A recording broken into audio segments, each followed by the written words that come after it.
እስከ 100 ዓመት ዕድሜ ድረስ ያለምንም በሽታና የሰው እርዳታ በጤና መኖር እንደሚቻል ያውቃሉ?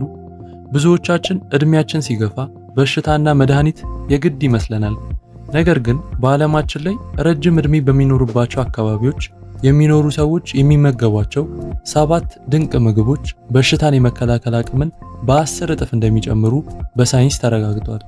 ስለዚህ በዛሬ ትምህርታችን የአጥንት ጥንካሬን የሚጨምሩ፣ ልብን የሚጠብቁና አእምሯችሁን ሁሌም ወጣት የሚያደርጉ የረጅም ዕድሜ ምግቦችን በስፋት የምናይ ይሆናል።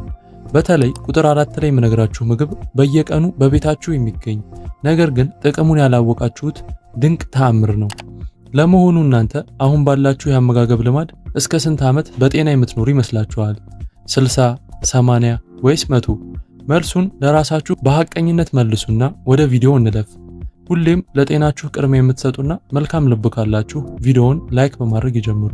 ምክንያቱም የእናንተ ላይክ ይህ ትምህርት ብዙዎች ጋር ደርሶ ጤናቸውን እንዲጠብቁ ትልቅ ድርሻ ይኖረዋል። ለዚህ ቻናል አዲስ ከሆናችሁ ኢብራሂም እባላለሁ፣ ክሊኒካል ፋርማሲስት ነኝ። ዩቲዩብ ላይ ስለ ጤናቸው ማወቅ ፈልገው ከሚመጡ ጥቂት አስተዋይ ሰዎች አንዱ ስለሆኑ ሰብስክራይብ በማድረግ ቤተሰባችን ይሁኑ። በምናቀርባቸውም የጤና ትምህርቶች የራስዎንና የቤተሰቡን ጤና ይጠብቁ። ስለ ረጅም ዕድሜ ስናወራ ዝም ብለን ስለ ዓመታት መጨመር እያወራን አይደለም። እያወራን ያለነው ስለ ጤናማ ዓመታት ነው። በጥንካሬ፣ በንቁ አእምሮ፣ በነፃነት የመንቀሳቀስና ሌላን ሰው ያለመጠበቅ ዓመታት። ከሕክምና አንጻር ሲታይ ረጅም ዕድሜ የሚለካው በሽታ ባለመኖሩ ብቻ ሳይሆን በሰውነታችን ውስጥ የሚፈጠሩ ጉዳቶች በምን ያህል ዝግታ እንደሚከማቹ ጭምር ነው።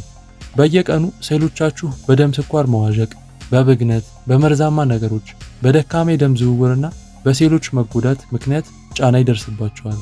የምትመገቡት ምግብ ወይ ይህንን ጫና ይጨምረዋል ወይ ደግሞ ሰውነታችሁ እንዲጠግነው ይረዳዋል።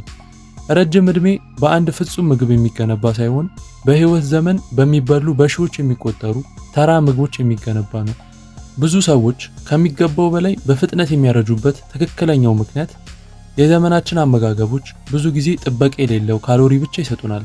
የተቀነባበሩ ምግቦች፣ ከመጠን በላይ ስኳር፣ የተጣሩ ዘይቶችና አነስተኛ ፋይበር ስር የሰደደ ብግነትን፣ የኢንሱሊን መቋቋምንና የደም ቧንቧ ጉዳትን ይፈጥራሉ። እነዚህ ለውጦች ገና በጊዜ ምልክት ላይ ያሳዩ ይችላሉ፣ ነገር ግን በጊዜ ሂደት ለልብ ህመም፣ ለስኳር፣ ለአእምሮ መጃጀት፣ ለኩላሊት ችግርና ለሰውነት መላላት ይዳርጋሉ። ረጅም ዕድሜ የሚኖሩ ማህበረሰቦች ፍጹም አመጋገብ አላቸው ማለት አይደለም። ነገር ግን ምግባቸው ሰውነቱን ከመጫን ይልቅ የሰውነትን የጥገና ስርዓት በቋሚነት ይደግፋል። ዋናው ሚስጥርም ይኸው ቋሚነት ነው። ረጅምና ጤናማ ህይወትን የሚደግፉ ምግቦች ያልናቸው፣ አንደኛ አትክልቶች፣ በተለይ ቅጠላቅጠሎችና ቀለማቸው ደማቅ የሆኑት። በዓለም ዙሪያ ለረጅም ዕድሜ አመጋገብ መሰረቱ አትክልቶች ናቸው። እንደ ሰላጣ፣ ስፒናች፣ ጎመን ያሉ አረንጓዴ ቅጠሎች እንዲሁም እንደ ካሮት፣ ቃሪያና ዱባ ያሉ ቀለማቸው ደማቅ የሆኑ አትክልቶች ብግነትን የሚቀንሱ እንዲሁም ሴሎችን የሚጠብቁ ፋይበር፣ አንቲኦክሲዳንትና ማዕድናትን ይሰጣሉ። እነዚህ ምግቦች የደም ቧንቧ ጤናን ይደግፋሉ፣ በአንጀት ውስጥ ያሉ ጠቃሚ ባክቴሪያዎችን ሚዛንን ያስጠብቃሉ፣ እንዲሁም እርጅናን የሚያፋጥኑ ጫናዎችን ይቀንሳሉ። አትክልቶችን አዘውትሮ መመገብ ከልብ ህመም፣ ከካንሰርና ከአእምሮ መጃጀት ስጋትን ይከላከላል። ጥቅማቸውም በየቀኑ ሲመገቧቸው እየጨመረ ይሄዳል። ሁለተኛ ጥራጥሬዎች፣ እንደ ባቄላ፣ ምስር እና ሽምብራ። ጥራጥሬዎች ረጅም ዕድሜ በሚኖሩ ባህሎች ውስጥ የጎላ ስፍራ አላቸው። ከእጽዋት የሚገኝ ፕሮቲን፣ የሚሟማ ፋይበር፣ ማግኒዚየም፣ ፖታሲየም እና የደም ስኳርን የሚያረጋጉ ካርቦሃይድሬቶችን ይሰጣሉ። የደም ስኳር መጠን መረጋጋት እርጅናን ለመቀነስ ከሚረዱ ዋና ዋና ነገሮች አንዱ ነው። ጥራጥሬዎች በአንጀት ውስጥ ያሉ ጠቃሚ ባክቴሪያዎችን በመመገብ የሰውነት ብግነትን ይቀንሳሉ፣ እንዲሁም የሰውነትን በሽታ የመከላከል ሚዛንን ይጠብቃሉ። እነዚህ ምግቦች አጥጋቢ፣ ተመጣጣኝና በቋሚነት ሲበሉ እጅግ ጠቃሚ ናቸው። ሶስተኛ ሙሉ እህሎች፣ እንደ አጃ፣ ገብስ፣ ቀይ ሩዝና ባህላዊ እህሎች ለነርቭ ጤናና ለሜታቦሊዝም የሚረዱ ቋሚ ጉልበት፣ የቪታሚን ቢ አይነቶችና ፋይበርን ይሰጣሉ። ከተጣሩ እህሎች በተለየ ሙሉ እህሎች ስኳር ወደ ደም የሚገባበትን ፍጥነት ይቀንሳሉ። ይህም ስኳር ፕሮቲኖችን በመጉዳት የቆዳን፣ የደም ቧንቧንና የሰውነት ክፍሎችን እርጅናን የሚያፋጥንበትን ሂደትን ይከላከላል። ሙሉ እህሎች በልከኝነት ሲበሉ ለረጅም ጊዜ የሜታቦሊክና የልብ ጤናን ይረዳሉ። አራተኛ ጤናማ ቅባቶች፣ እንደ የወይራ ዘይት፣ ለውዝ እና ቅባታማ ቅንጣቶች። ለረጅም ዕድሜ ጤናማ ቅባቶች አስፈላጊ ናቸው።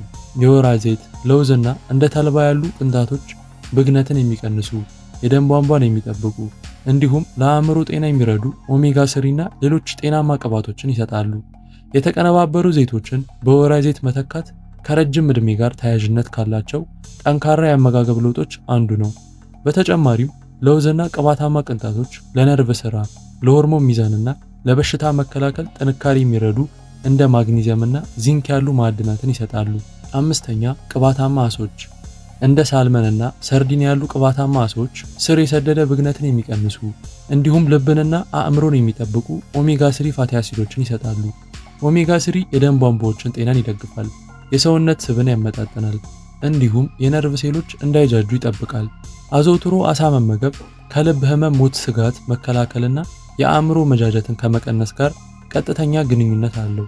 ስድስተኛ ፍራፍሬዎች በተለይም ሙሉ ፍራፍሬዎች እንደ ፖም፣ የቤሪ ፍሬዎች፣ የሎሚ ዝርያዎች እንዲሁም ፒር ያሉ ሙሉ ፍራፍሬዎች ፋይበርን፣ አንቲኦክሲዳንትንና እርጥበትን ይሰጣሉ። ፋይበር ለአንጀት ጤናና ለኮሌስትሮል ሚዛን ሲረዳ፣ አንቲኦክሲዳንቶች ደግሞ ሴሎችን ከጉዳት ይከላከላሉ። በተለይም ቤሪ ለአእምሮና ለደም ቧንቧዎች ልዩ ጥበቃን ይሰጣሉ። ሙሉ ፍራፍሬዎች ፋይበር ከሌላቸውና የደም ስኳርን ከሚያኖሩ የፍራፍሬ ጭማቂዎች ይልቅ ለረጅም ዕድሜ እጅግ በጣም ይመረጣሉ።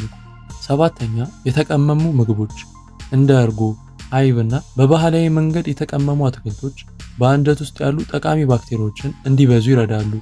ጤናማ አንጀት በበሽታ መከላከል፣ በብግነት መቀነስ፣ በንጥረ ነገር መምጠጥና በስሜት መረጋጋት ላይ ትልቅ ተጽዕኖ አለው። ስር የሰደደ የአንጀት ባክቴሪያ መዛባት በሽታ የመከላከል አቅምን በማዳከም እርጅናን ያፋጥናል። በመሆኑም አነስተኛ መጠን ያላቸው የተቀመሙ ምግቦችን አዘውትሮ መመገብ ውስጣዊ ሚዛንን ለመጠበቅ ይረዳል። ስምንተኛ እንቁላልና ጥራት ያላቸው የፕሮቲን ምግቦች። እድሜ እየጨመረ ሲሄድ በቂ ፕሮቲን ማግኘት በጣም አስፈላጊ እየሆነ ይመጣል። እንቁላል፣ አሳ፣ ጥራጥሬዎች፣ እርጎና መጠነኛ የሆነ ስብ የሌለው ስጋ የጡንቻን ጥንካሬ፣ የበሽታ መከላከል አቅምና የቲሹ ጥገናን ይደግፋሉ።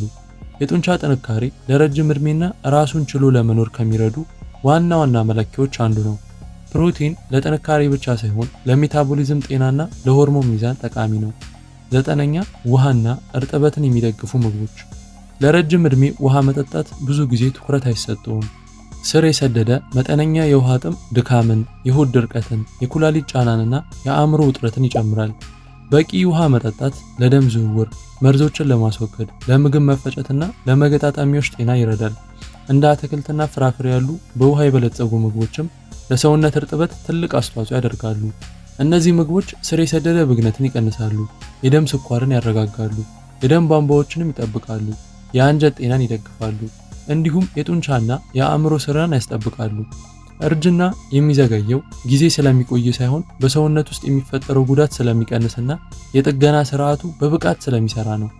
ረጅም ዕድሜ ማለት ሰውነቱ ራሱን ከመከላከል ይልቅ ራሱን በመጠገን ላይ ብዙ ጊዜ የሚያሳልፍበት ውስጣዊ ሁኔታን መፍጠር ማለት ነው። ለረጅም ዕድሜ አመጋገብ ተግባራዊ መመሪያዎችን ስናይ ለረጅም ዕድሜ የሚሆን አመጋገብ ቀላል ነው እንጂ ከባድ አይደለም። አብዛኛው ጊዜ ተፈጥሯዊ ምግቦችን ይመገቡ። ሳህኖን በግማሽ በአትክልት ይሙሉ። ፕሮቲንና ጤናማ ቅባቶችን ያካቱ። በሰዓት ይመገቡ። የተቀነባበሩ ምግቦችን፣ ከመጠን በላይ ስኳርንና ጣፋጭ መጠጦችን ያስወግዱ። ዋናው ነገር ፍጹም መሆን ሳይሆን ቋሚ መሆን ነው። ለበርካታ ዓመታት ሊከተሉት የሚችሉት አመጋገብ ከማንኛውም የአጭር ጊዜ እቅድ በላይ ኃይለኛ ነው። ረጅም ዕድሜ በሚኖሩባቸው አካባቢዎች ያሉ ባህላዊ አመጋገቦች በእጽዋት፣ በጥራጥሬዎች፣ በጤናማ ቅባቶች፣ በመጠነኛ ፕሮቲንና በቀላል አዘገጃጀት ላይ ያተኩራሉ። ዘመናዊ ምርምሮችም እነዚህ ልማዶች የበሽታ ስጋትን እንደሚቀንሱ እንዲሁም ጤናማ የህይወት ዘመንን እንደሚያረዝሙ ያረጋግጣሉ። ጥንታዊ ጥበብና ዘመናዊ ሕክምና በአንድ ነገር ላይ ይስማማሉ። ረጅም ዕድሜ የሚገነባው በቋሚ እንክብካቤ እንጂ በአክራሪነት አይደለም። ረጅምና ጤናማ ህይወት መኖር ማለት ወጣትነትን ማሳደድ ማለት አይደለም። ይልቁንም የሰውነትዎን ስራ፣ ጥንካሬውን፣ ንቃተ ህሊናውንና ነፃነትዎን መጠበቅ ማለት ነው። ዘወትር የሚመገቡት ምግብ የሴሎችን መኖሪያ አካባቢ ይሆናል። ብግነትን የሚያረጋጉ፣ ጥገናን የሚደግፉ እንዲሁም ጥልቅ አልሚ ምግብን የሚሰጡ ምግቦችን ይምረጡ። በየቀኑ የሚደጋገሙ ትናንሽ ምርጫዎች ረጅም ዕድሜን ይገነባሉ።